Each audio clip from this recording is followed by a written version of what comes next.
Hello guys, so may kasama ako ngayon dito, isa sa mga former empleyado na natutulungan ng Online Business Academy na kumita at ngayon na-achieve kung ano man yung meron siya. So please help me welcome si Coach Shai Nagariado. Hello Coach Shai. So Hi. meron lang akong mga, simple questions na for sure makaka-relate din yung mga Okay. viewers natin dito. So by the way, pakilala ka naman muna sa kanila para at least meron silang idea kung sino ka.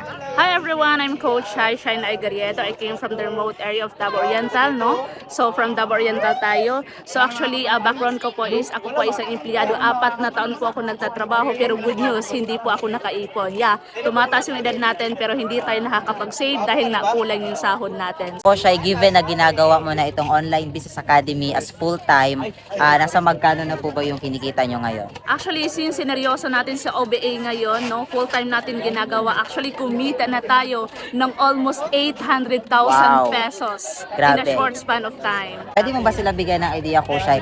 Magkano ba yung pinakamalaking kinita mo in just 1 month sa Online Business Academy? You know what guys, napaka-swerte na, ay hindi siya maswerte, which is through hard work natin Yes. na sineryoso yung business, kumita tayo ng almost 200,000 Grabe. in just single month. No, you know, I'm an employee, I'm just earning before is nasa 8 to 10,000, pero would you imagine, since nandito tayo sa right na community, right na sistema, right na mga mentors, kumita tayo ng almost 200,000 sa loob lang ng isang buwan. Grabe. Thank you so much, Coach Shai, and congratulations. Ayun, ikaw grabe. na next. Yes, grabe guys, no. So imagine nyo yun, kumikita ng 200,000 pesos per month nang nasa bahay lang, kagandahan dyan. Hindi nyo yung kinita bilang isang former empleyado.